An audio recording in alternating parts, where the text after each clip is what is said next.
Good evening friends, you are banker में आप सभी लोगों का स्वागत है। आज हम लोग डिस्कस करेंगे 21 मई 2020 द इकोनॉमिक टाइम्स का एडिटोरियल है।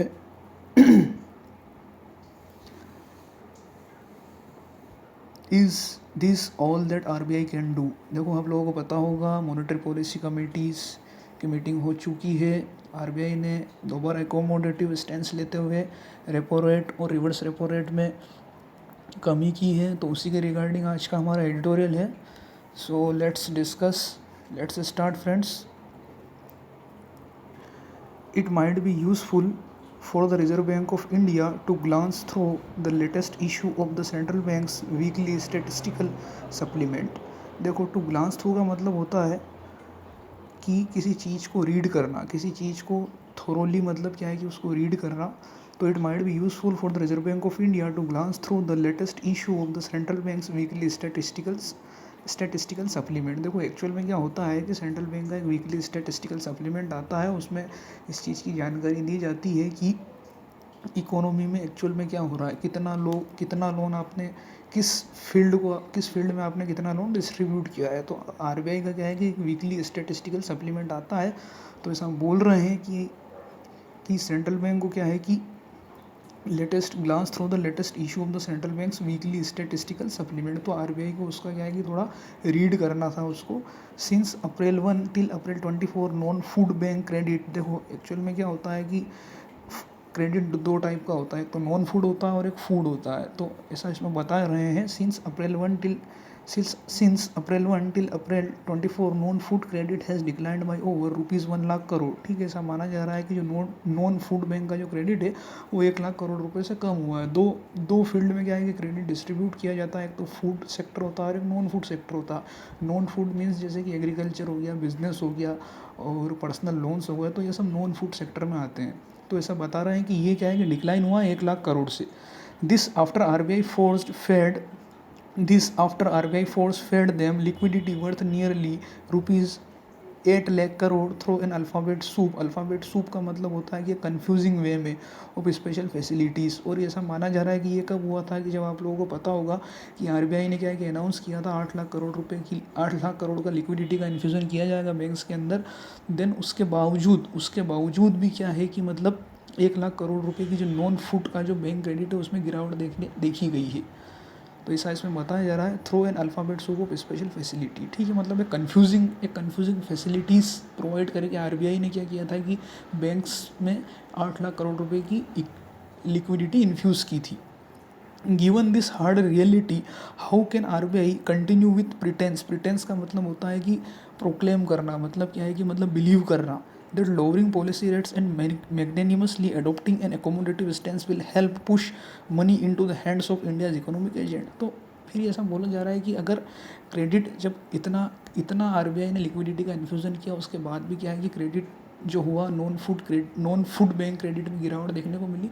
तो उसके बावजूद आपको ऐसा क्यों लग रहा है कि आपने मतलब जो क्या है कि रिवर्स रेपो रेट और रेपो रेट आपने डाउन की है और वापस आप दोबारा मतलब क्या है कि मार्केट में मनी का इन्फ्यूज़न आप कर रहे हो, जबकि ऑलरेडी आप ऐसा कर चुके हो पहले भी। देन नेक्स्ट हम लोग देखते हैं, accept the reality that India's bank burdened as they are by bad डेप्ट and hoped as they are by the fear of incriminating investigation of credit decision are poor vehicles of financial intermediation. RBI has to look at other means while the banks met। ठीक है, ऐसा माना जा रहा है कि actual में देखो, इसमें ऐसा बोल रहे हैं कि आरबीआई को क्या करना चाहिए कि बैंक क्या है कि मतलब बर्डन हो चुके हैं बेड डेप्ट से। और होप्ड का मतलब होता है कि लड़खड़ाना। Hoped as they are by the fear of incriminating investigation का क्या मतलब होता है कि मतलब अगर कोई बैंक का अगर एम्प्लॉय है, देन अगर वो कोई क्रेडिट डिसीजन लेता है तो मतलब उसको कहीं ना कहीं प्रेजेंट सिचुएशन में उसको कहीं ना कहीं डर रहता है कि भाई उसकी वजह से अगर कुछ एनपीए हो गया तो मतलब उसके ऊपर इंक्रीमिनेटिंग इन्वेस्टिगेशन ना हो। तो इस वजह से कहीं ना कहीं वो क्या है कि लेंडिंग या फिर जो लोन अगर किसी को प्रोवाइड करता है तो कहीं ना कहीं उसके मन में फियर रहता है। तो इस एडिटोरियल में ऐसा बोला गया है कि मतलब जो बैंक जो है, बैंक क्या है कि मतलब पुअर व्हीकल है फाइनेंशियल इंटरमीडिएशन की। फाइनेंशियल इंटरमीडिएशन का क्या मतलब होता है कि एक ऐसा फाइनेंशियल इंस्टीट्यूट जो क्या है कि लोन प्रोवाइड कराता है मार्केट के अंदर। तो बैंक बैंक क्या है कि वो सही व्हीकल नहीं है, इसमें ऐसा बोला जा रहा है कि बैंक क्या है कि बहुत पुअर व्हीकल है। तो आरबीआई को इसके लिए कुछ क्या है कि कुछ एक अदर वे में, एक दूसरा मीन्स क्या है कि उस दूसरे वे में आरबीआई को सोचना चाहिए बजाय बैंक के थ्रू।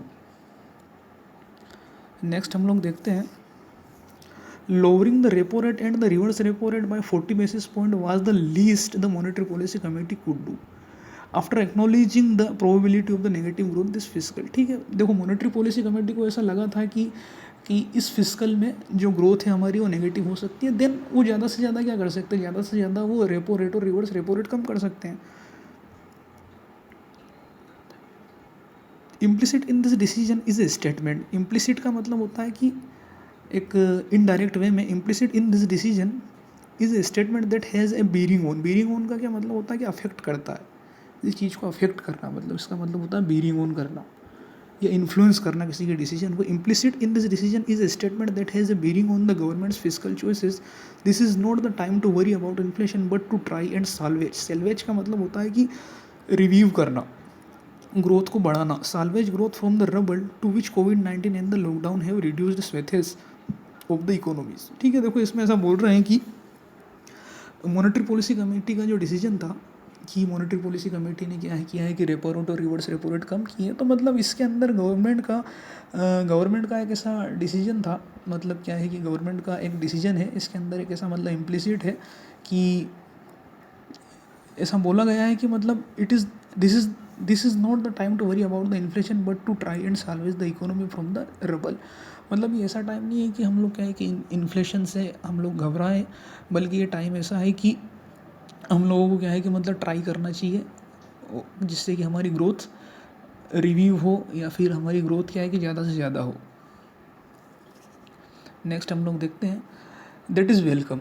और ये अच्छी बात भी है, that is welcome, but what is the point of converting the interest accumulating over the 6 month moratorium on loan servicing into a funded interest term loan. देखो पहले हम लोग एक चीज़ समझते हैं, फंडेड इंटरेस्ट टर्म लोन क्या होता है। इसमें ऐसा बोला गया इन लाइन में कि जो 6 month का जो मोरेटोरियम पीरियड दिया है, मोरेटोरियम पीरियड का मतलब होता है छूट दी जाती है।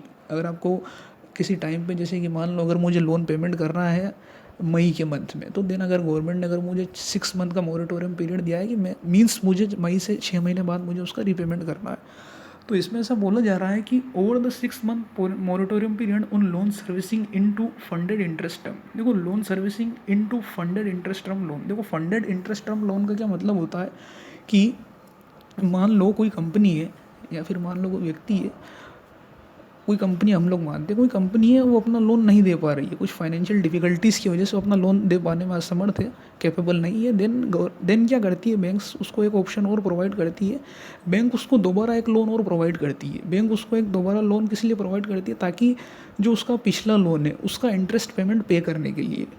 जैसे मान लो कंपनी ए ने 100 रुपये लिए थे बैंक से, अब फाइनेंशियल डिफ़िकल्टीज़ की वजह से वो कंपनी बैंक को रीपेमेंट नहीं कर पा रहा है। देन बैंक क्या करता है इस सिचुएशन में, उसको 100 रुपये का और लोन प्रोवाइड कराता है, ताकि जो अपने पिछले लोन का जो इंटरेस्ट है वो जमा कर सके।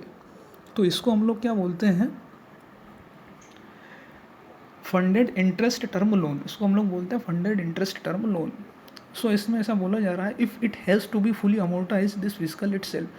ठीक है, अमोर्टाइज, अब एक टर्म हम लोग और समझते हैं अमोर्टाइजेशन क्या होता है। अमोर्टाइजेशन ये होता है कि बैंक अगर कोई लोन प्रोवाइड करता है, जैसे मान लो कि बैंक ने 10 साल के लिए लोन दिया, ठीक है, 10 साल के लिए अगर बैंक ने लोन दिया, तो बैंक हर साल क्या करेगा, बैंक एक फ़िक्स टाइम पीरियड में एक फ़िक्स मनी जो है कस्टमर को प्रोवाइड करेगा। मान लो बैंक ने 10 साल का लोन दिया, तो हर साल बैंक क्या है कि लोन प्रोवाइड कराएगा कस्टमर को। अब इसमें एक्चुअल में क्या होता है, अमोर्टाइजेशन में क्या होता है कि जैसे कि मान लो बैंक ने 10 साल के लिए लोन दिया, फर्स्ट ईयर बैंक ने मान लो दिया 100 रुपये, अब सेकंड ईयर वापस जब आएगा तब फिर बैंक को कुछ अमाउंट देना है लोन का। देन बैंक क्या करेगा, जो पिछले साल उसने 100 रुपये दिए थे उस पर जो इंटरेस्ट बना है वो इंटरेस्ट डिडक्ट करने के बाद इस सेकंड ईयर में कस्टमर को पैसा प्रोवाइड करेगा। तो इन लाइंस में ऐसा बोला गया है कि अगर आप अमोर्टाइजेशन वाला प्रोसेस भी कर रहे हो देन आपको अगर आप अमोर्टाइजेशन वाला प्रोसेस भी कर रहे हो देन आपको इंटरेस्ट टर्म जो फंडेड इंटरेस्ट टर्म लोन है वो देने की आपको क्या ज़रूरत है। मतलब ये दोनों चीज़ें आपस में कॉन्ट्राडिक्ट हो रही है। इस बारे में ऐसा बताया गया है कि या तो आप फंडेड इंटरेस्ट टर्म लोन दो या फिर आप अमोर्टाइजेशन करो। ठीक है, देन हम लोग आगे चलते हैं। If economic growth is expected to be negative how can companies generate enough revenue and operating profit to pay off such dues in the current fiscal. ठीक है, इसमें बोला जा रहा है कि अगर इकोनॉमिक ग्रोथ ही अगर हमारी नेगेटिव रही है then how can companies generate enough revenue. ठीक है, तो कंपनी जो है अगर ग्रोथ हमारी नेगेटिव रहेगी तो कंपनी कैसे अपना रेवेन्यू जनरेट करेगी जिससे कि वो अपना पे ऑफ कर पाए। The US Fed using some special vehicles set up by the Treasury to buy bond issued by the companies. What prevent RBI from taking such an initiative and putting money in the hands of economic agents instead of being expensively accommodative towards banks that find hard to land. अब इसमें ऐसा बोला जा रहा है कि जो US का जो फेडरल रिजर्व बैंक है वो क्या करता है कि कंपनी से वो डायरेक्ट क्या है कि बॉन्ड परचेस करता है। वो कंपनी से उसके कुछ ऐसे स्पेशल व्हीकल उसने बना रखे हैं तो वो व्हीकल क्या है कि कंपनी से डायरेक्ट क्या है कि बॉन्ड खरीदते हैं और डायरेक्ट कंपनी के हाथ में पैसा जाता है। लेकिन हमारे यहाँ पे क्या हो रहा है कि आरबीआई जो है आरबीआई ने काम दे रखा है बैंक को, या ऐसा बोल सकते हैं कि आरबीआई क्या है कि बैंक को पैसा देता है देन उसके बाद बैंक क्या है कि पैसा पहुँचाता है मार्केट में।